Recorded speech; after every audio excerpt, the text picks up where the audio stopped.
அப்புறப்படுத்துதல் அப்படிங்கிற ஒரு விஷயம் அப்படின்னு தான் சொல்லியிருந்தாங்க. ஆனா அதுக்கப்புறம் கொஞ்ச நேரத்துல அது கொஞ்சம் பயங்கரமா வெடிச்சது. பட் இரவோடு இரவாக அவங்க எல்லாருமே இரவுல அப்புறப்படுத்தப்பட்டாங்க. கைது செய்வதற்கு யார் உரிமை கொடுத்தது? சட்டத்தில் அங்கீகரிக்கப்பட்டிருக்கிறதா? நான் கேட்குறேன். குண்டர்களை வைத்து எனக்கு அப்பொழுது நான் இப்போ ஒரு செய்தியை சொல்லிட்டு இருக்கிறேன். காவல்துறைக்கு பின்னால் ஒரு ரவுடி கும்பலை காவல்துறையை இயக்கி கொண்டிருக்கிறது. இந்த குற்றச்சாட்டை நான் தொடர்ச்சியாக பதிவு பண்ணிக்கிட்டு இருக்கிறேன். அது திமுக அரசில் தான் இந்த மாதிரி பண்ணிக்கிட்டு இருக்காங்க.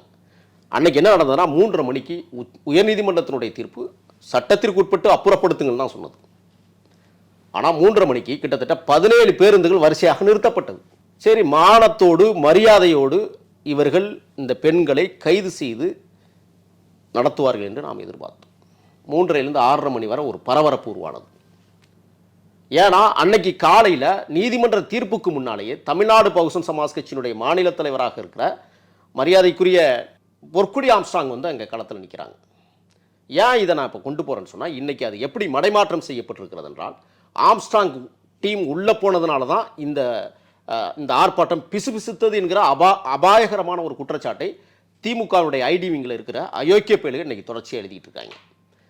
பட் பொற்கொடி ஆம்ஸ்ட்ராங் அங்கே களத்துக்கு வந்து அவங்களுடைய ஆதரவு தெரிவிச்சுட்டு கிளம்பிட்டாங்க இல்லையா? இல்லை, அவங்க காலையிலிருந்து மாலை 6:30 மணி வரை, இடையில அதான் சொல்கிறேன், இந்த 3:30 மணிலேருந்து 5 மணி வரை இருந்துட்டு என்ன செய்கிறாங்கன்னா, இயற்கை உபாதைகளுக்காக வெளியில் செல்கிறாங்க.